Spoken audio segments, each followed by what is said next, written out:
Much, Madhu. That was a very, very sweet introduction. In fact, it made me like myself better. Sometimes we end up appreciating ourselves better when somebody else talks about our whatever achievements. Thank you for having me here. In fact, I had the pleasure of meeting many of you over tea, and some of you are authors, and each of you distinguished and established in your own fields. So I'm very, very honored to be a part of this club, which apparently is one of the oldest, and also, as I can see, quite progressive. I have a YouTube video, and your club is on YouTube every week. So I'm really very happy that you gave me a chance to talk to all of you and interact. So I want to start with a song, one of my old favorites. Can we have a little more volume on this mic? Yeah, it's being arranged. It is being arranged. Okay. You can say it.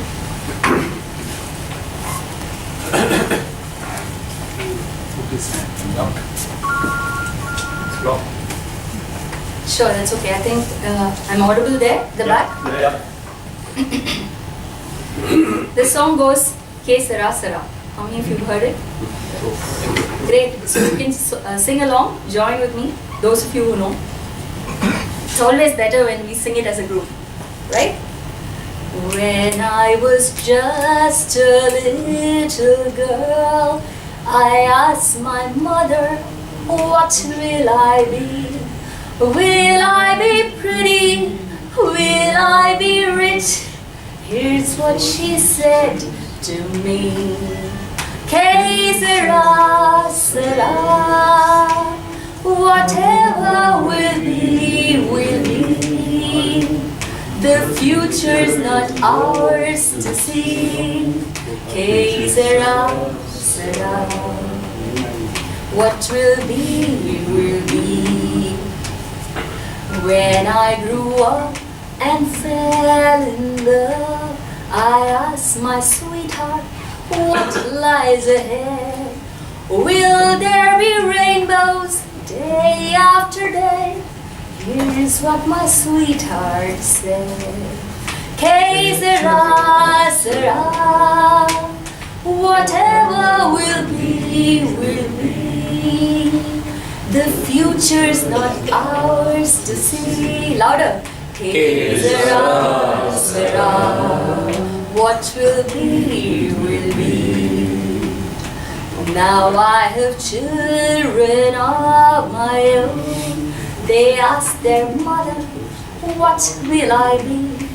Will I be handsome? Will I be rich? I tell them tenderly, Que sera, sera. Whatever will be, will be. The future's not ours to see. Que sera, sera. What will be, will be. Que sera, sera.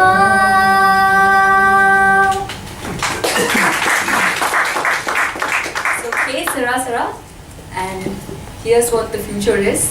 I'm here in front of you. I'm really very happy. And I'm here because I chose to do something which I love, which is sing and also write songs, just as a way of expressing myself and my feelings. So I'm here because of that reason, because Madhu happened to read something about me, about a song that I wrote, and I put it on YouTube, just like you guys do. And many of my friends loved it, and many people shared it on their Facebook pages, and it went what they call viral. So over 120,000 people have seen this video, and I've had many people calling up and telling me, you did well, we really liked your song.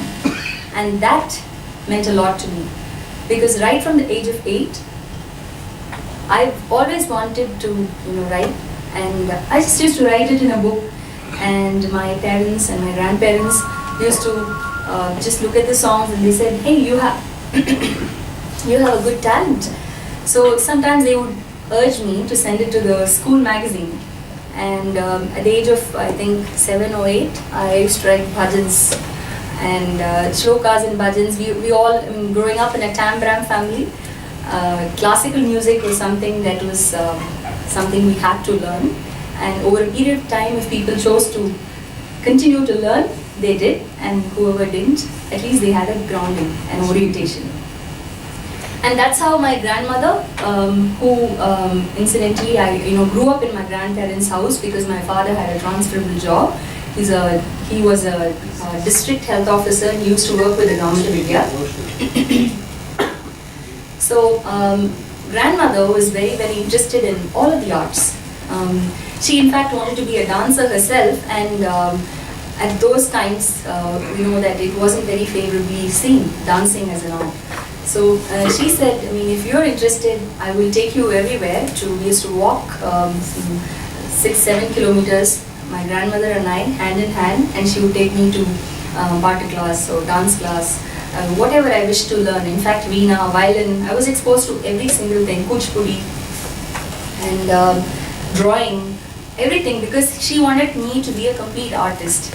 I think I would think that is something all children should grow up to do before they choose what they really like and what they would like to pursue as a hobby. So early influences, at the age of 8, I wrote this song which my family clapped to, and every wedding, they would take me and they would make me sing in front of a nice audience like you all, who would clap for me and encourage me. So I took to that. I thought, here's something I seem to be doing quite okay, and people are liking it. And I used to actually sit and prepare. When there was a wedding or when there was an event, I used to actually sit and write a mono acting script or a play with lots of songs in it, and I used to actually take effort to make the next performance better. And all I had was just a very crowded wedding hall. In between Muhurtam and the reception, there would be some time, and that's when all the guests will gather, and they used to make me entertain them. So that made me like the fact that people are actually enjoying something, and I liked the audience and the fact that I could entertain. So that gave me a lot of joy in doing that. I wanted to share my thoughts, my expressions, my music, and anything else that came to my mind. It sometimes used to be just random thing. In fact, I learned Dr. Johnson's speech. Any of you heard this speech, which Dr. Johnson's very famous speech? It had a lot of difficult words in it. One particular paragraph I'll narrate to you. Sedulously avoid all polysyllabic profundity, pompous prolixity, cetaceous vacuity, vanilliquid vapidity, and ventriloquid verbosity. It would go, the whole speech would go like this. And in short, say what you mean and mean what you say, and don't use big words. This is what Dr. Johnson said. So stuff like this. So I knew that people like it. You all laughed, right? You all enjoyed it. So I used to just learn stuff like this, make up things like this, and then I would go and entertain. So that was something that I did. And I kept at it for a long time. So at that time, the influences were Lata Mangeshkar and Asha. I think there's the AC Blasters right here. AC, one video.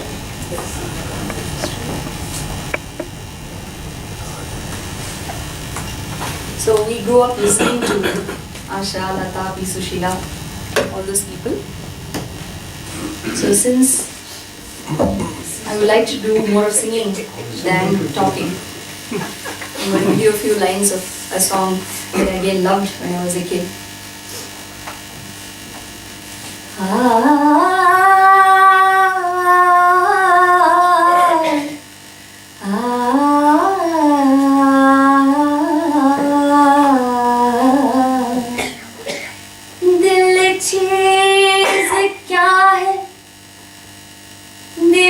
चीज़ क्या है आप मेरी जान लीजिए,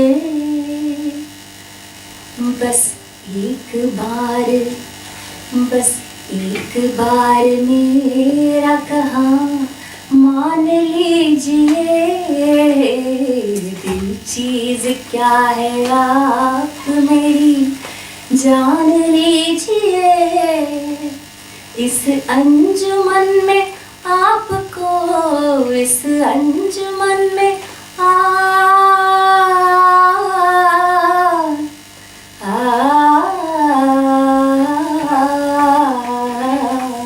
इस अंजुमन में आपको आना है बार बार, आना है बार बार। दीवार दर को गौर से, दीवार दर को गौर से पहचान लीजिए, दिल चीज क्या है आप मेरी जान लीजिए। So that was a number I really liked to sing, and I used to, perform at each and every occasion that I got. Time flew. In fact, in school, I was asked to run a choir group by my principal at that time, because she spotted this innate liking in me to engage with a group, to lead, to teach, and also to entertain. So all of these skills were, I think, put to good use, because my principal, I was a big fan of M.B. Srinivasan. How many of you have heard M.B. Srinivasan's choir? Very famous, obviously. I was a big fan. I used to buy the tapes and listen, and then train the kids in the school during lunch hour. And we used to have a song for each day. And till date, even on Facebook, when I meet my friends, long lost friends, when we all catch up, they said, "Oh my God, you've come a long way since the school assembly choir days." Because there used to be one annoying song every day, and they used to actually spend 5 extra minutes in the sun listening to that particular song. And it was patriotic songs. So Monday we had a song, Tuesday we had a song, and I took effort to learn a song for in each different language. Bengali, Malayalam, Telugu. Every single day there was one patriotic song. So I used to annoy people that way. And but yes, I mean, that helped me to sort of impart something that I loved. And my principal was very, very moved by a couple of those songs that he used to sing. And she used to call our group during lunchtime, or sometime when guests used to arrive, some VIPs used to visit the school. And she used to be moved, quite moved, in fact moved to tears when a few of those songs were rendered, that spoke of her patriotism. And it also showed us that, music could move people. And it validated my belief that, something in me should proceed and take this path forward. So I've always, whether it's a big hall or whether it's 2 people, if I could just touch that person or move that person for even a single second, I think that's the reason for the song, or that's the reason that you're trying to communicate or express. So that gave me the belief. In college, of course, it was Ilayaraja. Ilayaraja was a big influence, and we had an all-girls band. And during the second year of college, all of us girls, we were very, very naive. There was Mardi Gras at that time. IIT Sarang used to be Mardi Gras at that time. So Mardi Gras was a very, very violent crowd. I mean, before they brought in a lot of rules and instilled discipline in those people, it used to be a very, very unruly crowd. But we somehow thought that we had it all. We used to go to all the college culturals, and we had just one violinist who was our accompaniment. And I had carried on the tradition of choir, made a lot of instrumentation in an a cappella fashion, and we used to do most of it orally, vocally, and we had a violin accompaniment, and we used to choose Ilayaraja songs and go and sing it. All the women's colleges, we won the first prize. So obviously we were like, okay, we stand a chance, we thought, and we went to Mardi Gras. And at that point of time, apparently there were rules that we had to use at least 3 instruments, and we weren't even aware of that. We got booed out of stage. So it was a very, very defining moment for me especially. I mean, the rest of the group was somebody who I had put together, and they had come to sing on my insistence, and I was in tears. I immediately, there were many of these other colleges who were there, so I challenged those people that the next year we would come back and we would play the game by their rules. and we'll see what happens.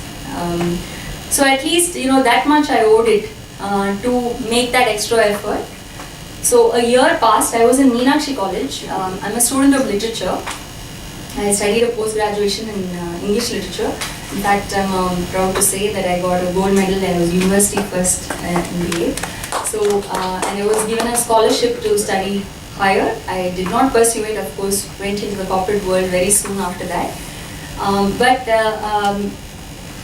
That year was, the third year, the final year, when we all had to cram, and I was also a very good student. Even then, this was something that kept me going. I said that, okay, we did something without knowing the rules, and we failed. And we had to set it right. And I had gone and challenged these people, saying that I'll play the game by your rules. So in Meenakshi College, all girls college, where would I find a rhythm instrument player? Violinists, plenty. Singers, plenty. We had an audition of the college, the college students.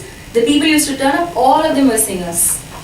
Right? And we had, one odd keyboard player, one odd guitar player, but nobody to play the drums, and we needed a drummer. So that's when we had to take a call, and as the leader of the team, I had to take a call. So what I did, I went and enrolled in a crash course for drum playing. So I was the drummer because we had too many singers, so there was no use of having one more singer, and the others could do the job. So again, I played the drums, and we sang many Ilayaraja numbers, and we got the first prize in Sarang that year. And that, according to them at that point, was the first time an all-girls team had won in Sarang, which is a very, very big deal. Even today, light music in Sarang is one of the key competitions, and it's a very, very high competitive place. And so that's again one more thing. In every interview, I somehow say this because that is something that gave me proof that I could lead, that I could put a team together, keep them going, keep their morale going, because that's the very stage where we got booed out of the previous year. And terrible booing, some people would commit suicide and all, and jump. They would make this action of jumping from a pavilion and dying and all those kind of things. So to a bunch of girls, and that too, even before we started climbing on stage, these guys are doing all this drama, and imagine our plight. All guys, all engineering college students, and we were extremely upset, and that was a good reason for us to give up and never turn back to that side. But we persisted, and I can take a lot of credit for that, because I'm really, really proud of the fact that we went back. I learned to play the drums for the few songs that we had to perform in that stage, and we were successful. I never dreamt that we would win the first place, but at least we made an attempt, and we wanted to be like them.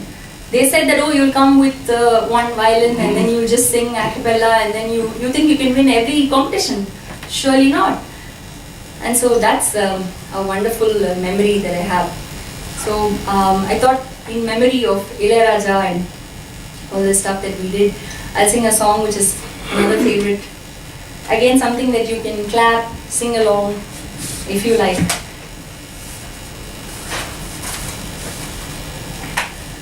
All the time when I think of you, my thoughts are always warm and true.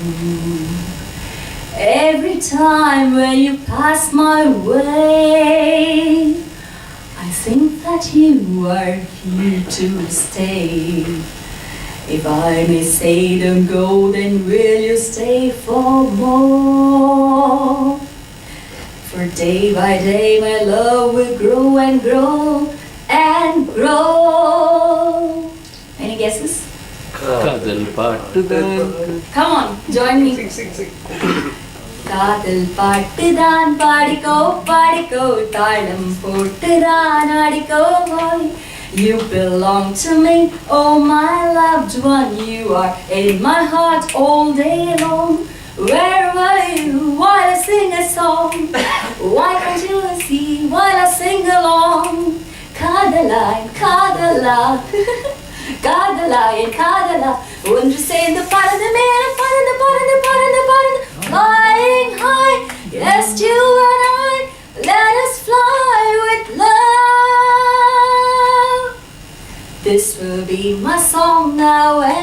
always I will sing a song just for you. This will be my song now and always I will sing a song just for you. So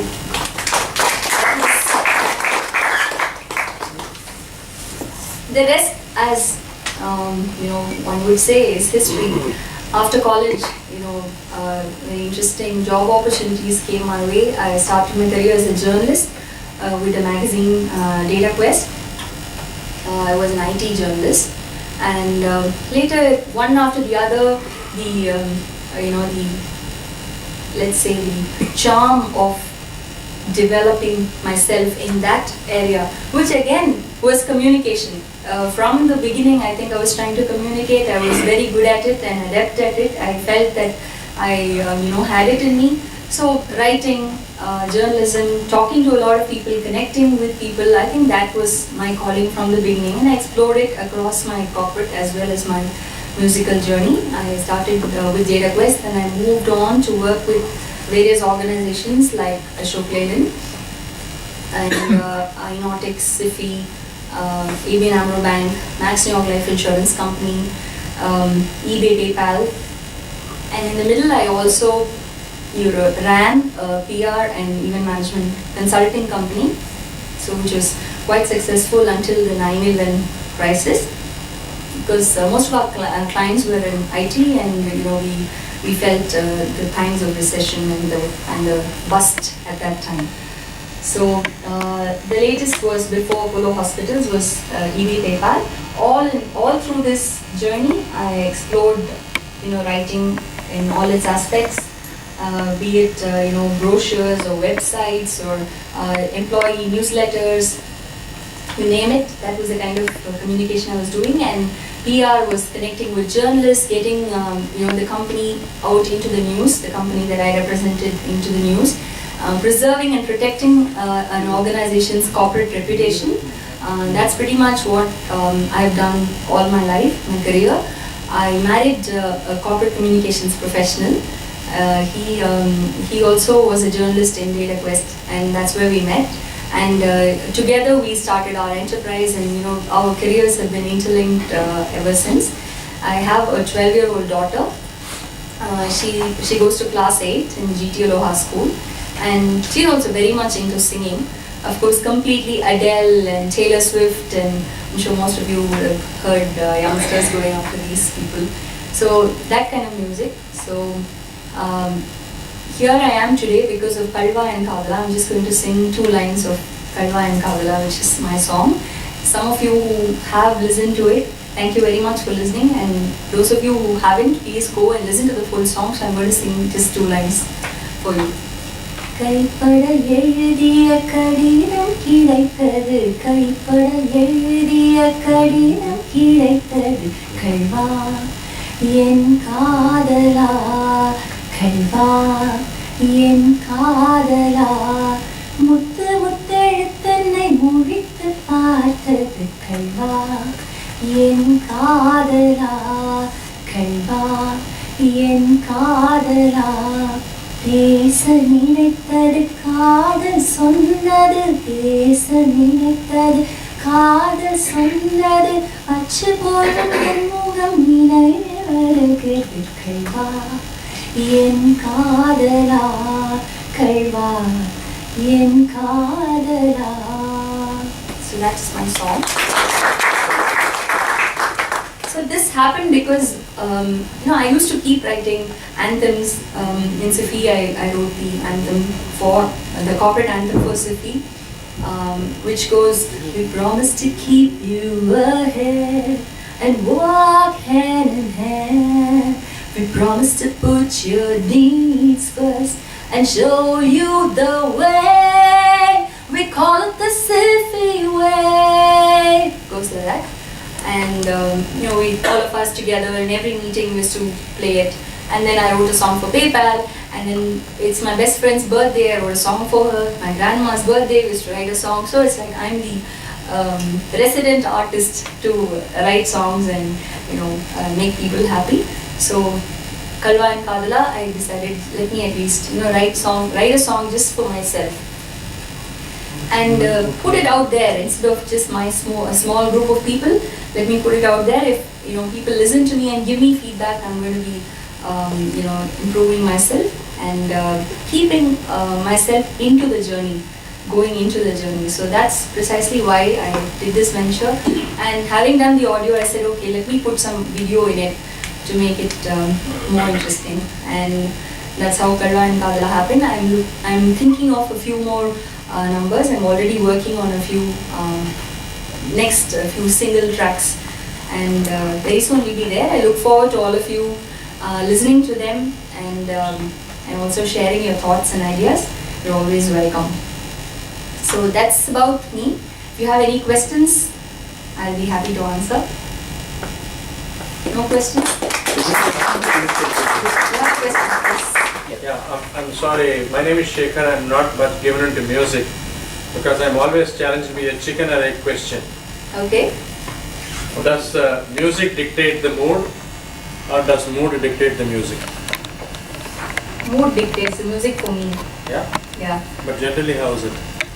I think more or less it's unless you're commissioned on a commercial basis to write something, then whatever the mood of the song is supposed to be as the brief is given to you, you would attempt it that way. But even then, depending on what the song is, what it's all about, you would kind of put yourself, like on Sunday I went to Pondicherry because the school asked me to write a song for them.